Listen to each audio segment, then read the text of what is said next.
వజ్ర కులం 26 లక్షల జనాభా ఉంది. వజ్ర కులాన్ని అసలు ప్రభుత్వం మండలాలుగా అసలు పట్టించుకునే దాఖలా లేదు. వజ్ర కులాన్ని కనీసం రాజకీయంగా కానీ ఆర్థికంగా కానీ ముందుకు ప్రోత్సహించడం లేదు. అలాగే ఈ 12 కులాలకు ఆంధ్రలో చూసుకుంటే ప్రతి బీసీ ఫెడరేషన్ కు చైర్మన్లను మరియు డైరెక్టర్లను నియమించింది. అదే తెలంగాణలో చూసుకున్నప్పుడు బీసీ ఫెడరేషన్ సంబంధించిన వాళ్ళు ఎలాంటి చైర్మన్లు కానీ ఇలాంటి డైరెక్టర్ కానీ ఇంతవరకు నియమించిన దాఖలా లేదు.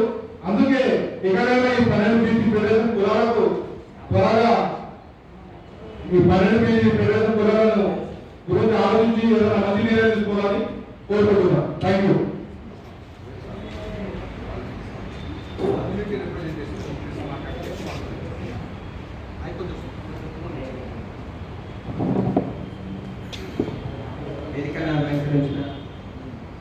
అధ్యక్షులు జిల్లా సుబ్బారావు గారికి, ఓకే, నా పేరు కీర్తి యుగంధర్. నేను పేరు సామాజిక వర్గానికి చెందినవాడిని. నేను బీసీ ఫెడరేషన్ కూడా రాష్ట్ర కార్యదర్శిగా కొనసాగుతున్నా. ఈరోజు ఈ ప్రెస్ మీట్ పెట్టడానికి ముఖ్య కారణం ఏంటంటే మన బీసీలకు మొత్తం ఫెడరేషన్ కులాలకు ఫెడరేషన్స్ కు ఏమాత్రం బడ్జెట్ కేటాయించలేదు. పాలకమండలి వేస్తామని చెప్పేసి ఇప్పటి మటుకు మాట ఇంత మటుకు కూడా అనలేదు. దాదాపు 5-6 సంవత్సరాల దగ్గర నుంచి ఫెడరేషన్ కులాలకు పాలకమండలి లేదు. మామూలుగా మిగతా కులాలకు అంటే రజక నాయకురాములకు వాళ్ళకు కూడా కేటాయించడం అన్నారు కానీ ఇంత మటుకు వాళ్ళకు ఖర్చు పెట్టిన దాఖలాలు కూడా లేవు. అదేవిధంగా నేరు ఉదయకుల ఆర్థిక కులాలకు ఇంతకుముందు ఫెడరేషన్ ఉంటే అది ఆంధ్ర వచ్చిన తర్వాత దాన్ని తీసేసి వాటిని కూడా పునరుద్ధరించి వాటిని కూడా నిధులు కేటాయించి పాల్గొండాలి వేయాలని కోరుకుంటున్నాం. తర్వాత ఇంకొక ముఖ్య విషయం ఏంటి అంటే బీసీ కులాలలో వెనుకబడ్డ కులాలు అని అంటే ఈ వృత్తి పనులు చేసుకునే కులాలు వెనుకబడ్డ కులాలు అనే ఆయన ఇంతకు ఇప్పుడు ఆ విధంగా కాకుండా సంచాలకులను తీసుకొచ్చేసి ఎంపీసీగా చేసేసి ఎంపీసీ అంటేనే వృత్తి కులాలు. అటువంటి వృత్తి కులాలకు అన్యాయం ఏ విధంగా మిగతా సామాజిక వర్గాన్ని అదేదో ముట్టి మీద బెల్లం చూపించినట్టు గవర్నమెంట్ ఎన్నో ఏళ్ళ నుంచి మాకు ఆ బెల్లం చూపిస్తుంది కానీ ఇంతవరకు ఏది కాలేదు. 1 ఎకరము 1 కోటి అన్నారు, అది కూడా ఇంతవరకు మాకు అలాట్మెంట్ కాలేదు. బీసీ ఫెడరేషన్ లో ఉన్నాం మేము. ఫెడరేషన్ అని ఎన్నో ఏళ్ళ నుంచి మాకు ఆశ చూపిస్తున్నారు. ఆ ఫెడరేషన్ తొందరగా అలాట్ చేయాలని ఈ బడ్జెట్ అయినా మాకు ఏదైనా అలసట్ చేస్తారేమో అని మేము ఎన్నో ఏళ్ళ నుంచి కొట్లాడుతున్నాము. దాని గురించి ఆలోచించాల్సిందిగా ముఖ్యమంత్రి గారిని కోరుకుంటున్నాం.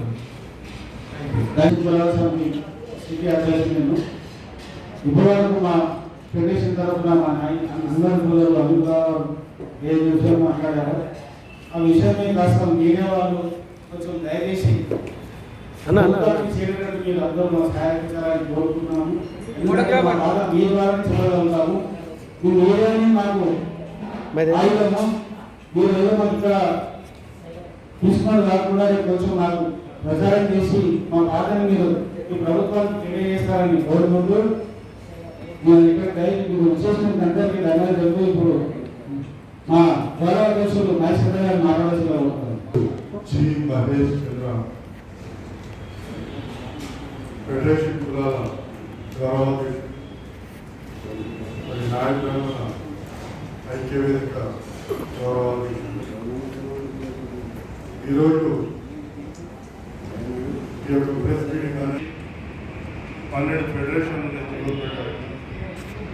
3 ఫెడరేషన్లకి గతంలో బడ్జెట్ చేయడం జరిగింది.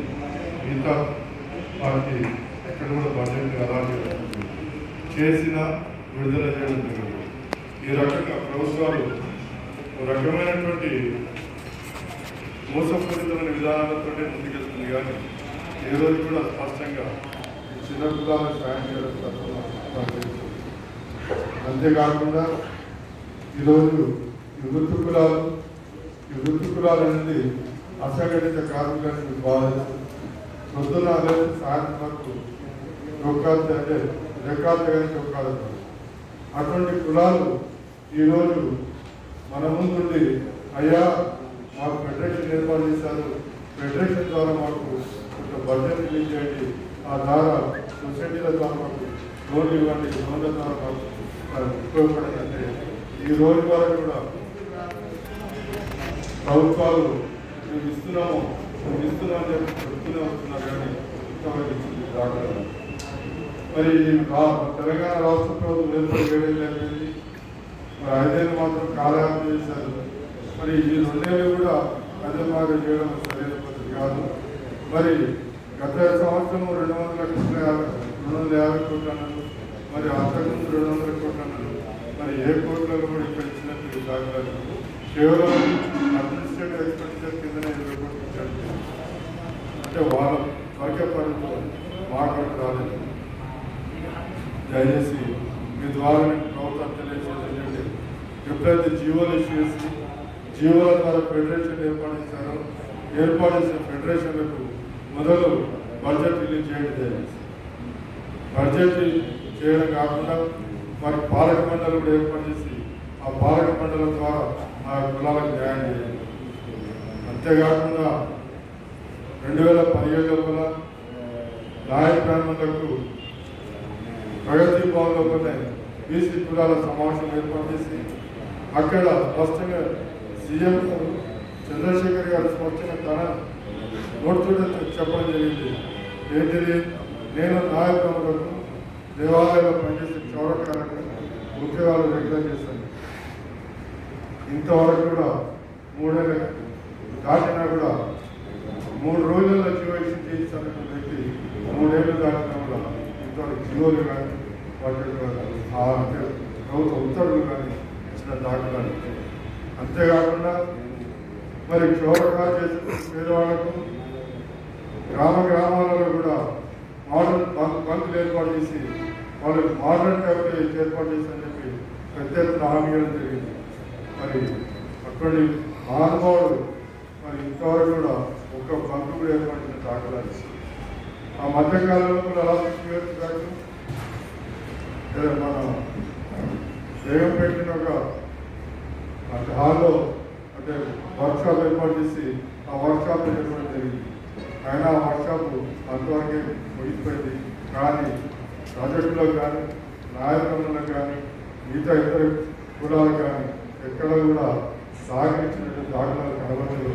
కాబట్టి మీరు గిట బీసీలతోటి ఇలాంటి చెలగాలను అనేటట్టు మీ ప్రభుత్వానికి గుర్తు చేసుకున్నట్టు నేను చంద్రశేఖర్ గారిని మీ ద్వారా నేను తెలియజేస్తాను.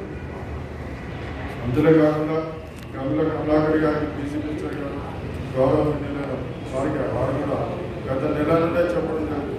అయ్యా, బడ్జెట్ సమావేశాలు వస్తున్నాయి మార్చిలో, ఈ బడ్జెట్ సమావేశాలలో మా ఫెడరేషన్లకు డబ్బు కేటాయించండి, తగిన నిధులు ఏర్పాటు చేసి మా కులాలకు న్యాయం చేయడం చెప్పడమే కాకుండా మరి జిల్లాల వారిగా ఉమ్మడి జిల్లాల వారిగా మరి అక్కడ ఫెడరేషన్ కులాలతో సమావేశం ఏర్పాటు చేసి మరి చెప్పడం జరుగుతుంది. అయ్యా, దీని ద్వారా ప్రభుత్వానికి తీసుకెళ్ళి మన బడ్జెట్ కేటాయించుకోవడం బాగుంటుంది. అయితే అయినా కూడా మరి ప్రభుత్వం ఈ బడ్జెట్ లోపల ఎక్కడ కూడా బీసీల విషయాన్ని చెప్పలేదు. ఇంకా మరి భవిష్యత్తులో అంటే వచ్చే సమావేశాలలో వాళ్ళు దయచేసి బీసీలకు ఎక్కువ కేటాయింపు చేసి వాళ్లకు ఫెడరేషన్ ద్వారా వారికి న్యాయం చేయమని చెప్పి పదే మీ ద్వారా నేను కోరుతూ సెలవు. మొత్తం ఆల్ ఫెడరేషన్ కమ్యూనిటీస్తో రాష్ట్ర వ్యాప్తంగా 119 కూడా మేము లెటర్స్ పంపించబోతున్నాం. ఇప్పుడు అవి మీ ద్వారా ఒక్కొక్క సంవత్సరంలో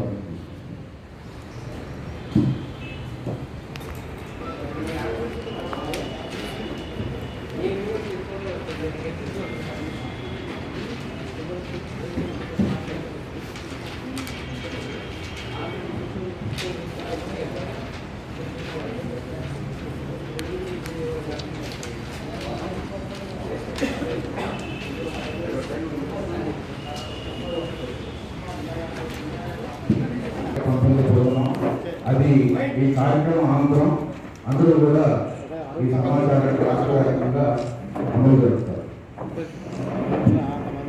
దగ్గర